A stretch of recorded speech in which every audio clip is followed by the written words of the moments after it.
Hello दोस्तों, मेरा नाम सरिता है। मैं आपके लिए मुंशी प्रेमचंद के उपन्यास दुर्गादास का दूसरा भाग लेकर आई हूँ। एक तो अंधेर अटपटी रहा। बेचारा घोड़ा अटक अटक कर चलता था। वह अपनी ही टापों की ध्वनि सुनकर कभी पहाड़ियों से टकरा कर लौटती थी तो चौंक पड़ता था। पहर रात जा चुकी थी। धीरे धीरे चारों ओर चांदनी छिटकने लगी थी। दूर से कंटालिया गांव अब धुआं सा दिखाई पड़ रहा था। वीर दुर्गादास देश की दशा पर खींचता चला जा रहा था। अकस्मात तलवारों की झंझनाहट सुन पड़ी। चौकन्ना हो अपनी तलवार खींच ली और उसी ओर बढ़ा। देखा कि दो राजपूत को 22 मुगल घेरे हुए हैं। क्रोध में आकर मुगलों पर टूट पड़ा। 2-4 मारे गए और 2-4 घायल हुए। मुगलों ने पीठ दिखाई और मदद मदद चिल्लाने लगे। वीर दुर्गादास ने कहा, दोनों राजपूत में से एक तो मारा गया है और दूसरा घायल। चाहता था कि घायल राजपूत को उठा ले जाए, परंतु न हो सका। चंद्रमा के प्रकाश में देखा कि दौड़ते हुए 20-25 मुगल चले आ रहे हैं। वीर दुर्गादास ने उनको इतना भी समय न दिया कि वह अपने शत्रु को देख लेते। 10-11 को तो गिरा दिया। खून खून, जोरावर खां का खून, चिल्लाते हुए मुगल पीछे हटे। कि दुर्गादास ने सोचा, अब यहाँ ठहरना चतुराई नहीं। बस घायल राजपूत को उठाकर कल्याणपुर की ओर भाग निकला। थोड़ी ही रात रहे घर पहुंचा। बूढ़ी माता दुर्गादास और दूसरे राजपूत को रक्त से नहाया हुआ देख घबरा उठी। तुरंत ही दोनों की मरहम पट्टी हुई थी। थोड़ी देर बाद जब दुर्गादास कुछ स्वस्थ हुआ तो माता ने पूछा, बेटा तुम्हारी यह दशा कैसे हुई? दुर्गादास ने अपनी बीती माँ को सुनाई। माता ने घायल राजपूत को देखा तो पहचान गई। दुर्गादास से कहा, क्या तुम इन्हें नहीं पहचानते? दुर्गादास के बोलने से पहले ही घायल राजपूत, जो अब सचेत हो चुका था, बोल उठा, माँ जी, दुर्गादास मुझे पहचानते तो हैं, परंतु इस समय नहीं पहचान सके, क्योंकि पहले के देखते अब मुझ में अंतर भी तो है भैया। मैं आपका चरण सेवक महासिंह हूँ।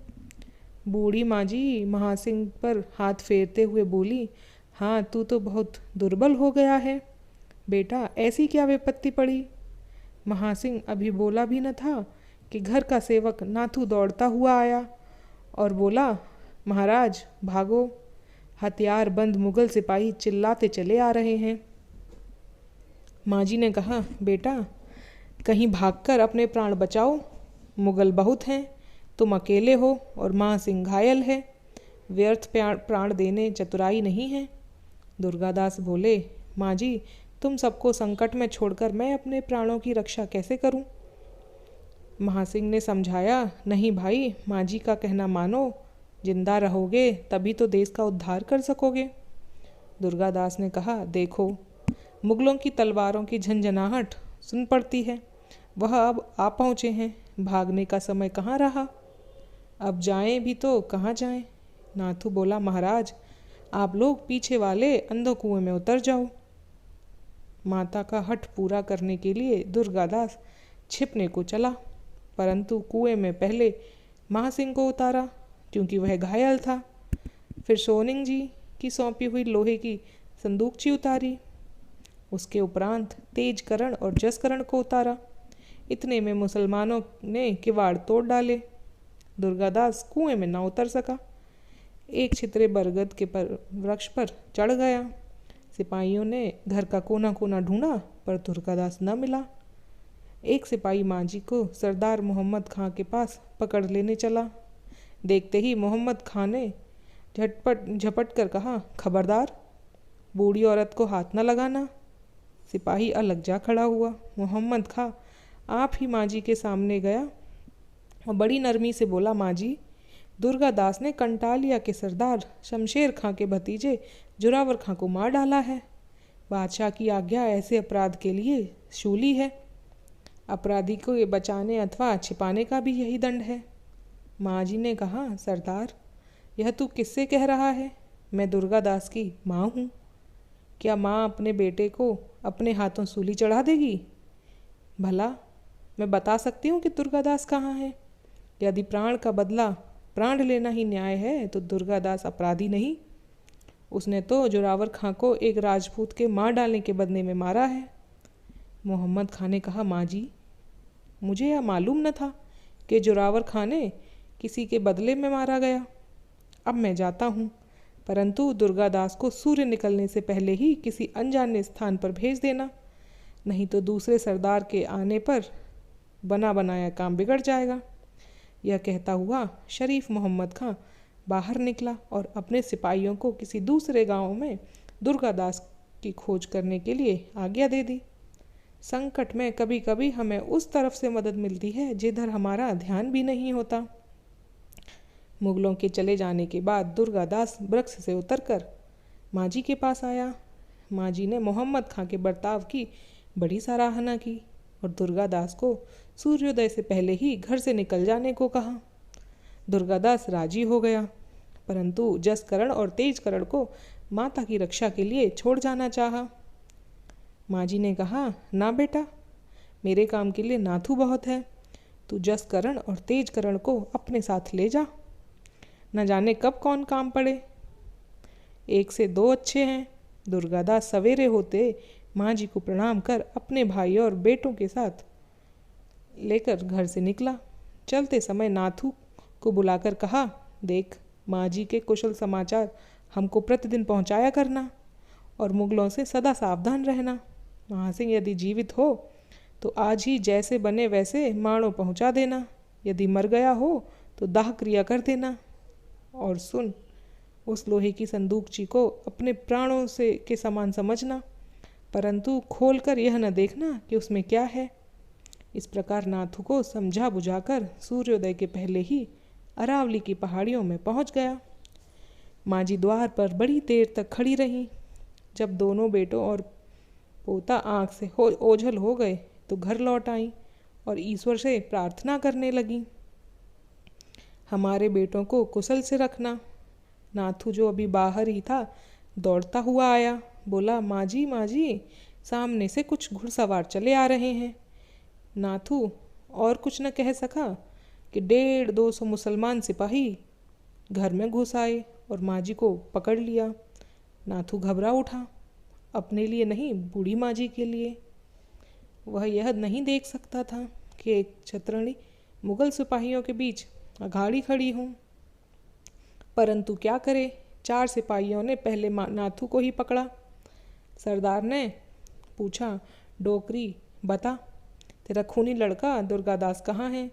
माँ जी ने कहा, मैं नहीं जानती, घर पड़ा है, जहाँ हो तो खोज लो। सरदार ने नरमी से कहा, माँ जी, सच सच बता दो तो मैं दुर्गादास का खून माफ़ कर दूंगा और मकदूर भर उसकी मदद भी करूंगा। तुम्हें भी बादशाह से बहुत सारा धन दिला दूंगा, क्योंकि दुर्गादास अपराधी नहीं, अपराधी तो वह राजपूत है जिसके लिए जोरावर खां मारा गया। हमें दुर्गादास से और कुछ न कहना चाहिए। हमें उस राजपूत का पता बता दो, वह कौन था और कहाँ है। यदि बादशाह को पता न लगा तो उसके बदले तुम सब मारे जाओगे। माँ जी बोली, अच्छा हो, मैं बेटे की रक्षा के लिए मारी जाऊं। मैं बूढ़ी हूँ, अब दिन भी मरने के समीप ही हैं, परंतु बेटों की प्राण रक्षा के लिए मैं विश्वासघात नहीं कर सकती। जिसे आश्रय दिया है उसे स्वार्थवश होकर निकाल नहीं सकते।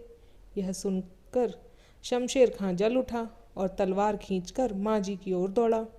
नाथू, जिसे सिपाही पकड़ने पास ही खड़े थे, अपनी पूरी शक्ति लगाकर सिपाहियों के बीच से निकल और शमशेर खां के लिए वार को रोक दिया, परंतु घायल होकर गिर पड़ा। दूसरे वार में वीर माता का काम तमाम कर दिया। राजपुतानी ने कुल मर्यादा की वेदी पर अपने प्राणों की आहुति दे दी। सरदार को अब भी संतोष न हुआ, घर की संपत्ति भी लुटवा ली। तब सिपाहियों को लौटने की आज्ञा दी। एक सिपाही वहीं खड़ा रहा। शमशेर खां ने पूछा, क्यों रे खुदा बख्श, तू क्यों खड़ा है? खुदा बख्श ने कहा, मैं तेरे जैसे जालिम का कहना नहीं मानूंगा। तू मुसलमान नहीं, अपने धर्म का जानने वाला मुसलमान कभी ऐसा अत्याचार नहीं कर सकता। कोई भी वीर पुरुष अबला पर हाथ नहीं उठाता। तूने उस बुढ़िया को क्यों मारा? इसने तेरा क्या बिगाड़ा था? तूने उससे कहीं घोर अपराध किया है जो दुर्गा दास पर लगाया जा रहा है। बता, 2 राजपूतों में से एक घायल हुआ था और दूसरा मारा गया। उसके मारने वाले को किसने सूली दी? शमशेर खां बिगड़कर खुदा बख्श की ओर लपका। खुदा बख्श पहले से ही सावधान था। शमशेर खां को पटक कर छाती पर बैठा। उसकी फरियाद सुनने वाला भी वहाँ कोई न था। सिपाही पहले ही चले गए थे। खुदा बख्श ने एक हाथ से सरदार का गला दबाया और दूसरे हाथ से करोली निकाली। शमशेर खां गिड़गिड़ाकर प्राणों की भिक्षा मांगने लगा। खुदा बख्श ने करोली फिर कमर में रख ली और शमशेर खां को छोड़कर बोला, यह न समझना मैंने तुझ पर दया कर दी। मैंने सोचा वीर दुर्गादास अपनी बूढ़ी माता का बदला किससे लेगा? अपने क्रोध को भभकती हुई आग किसके रक्त से बुझाएगा? बस इसलिए मैं अपने हाथ तुम जैसे पापी के रक्त में नहीं रंगे। यह कहकर खुदा बख्श पीछे फिरा और शमशेर खां कटालिया की ओर भागा। खुदा बख्श ने जाकर नाथू और माँजी की लाश देखी कि शायद अब भी कुछ जान बाकी हो। तब तक नाथू चैतन्य हो चुका था, यद्यपि घाव गहरा लगा था।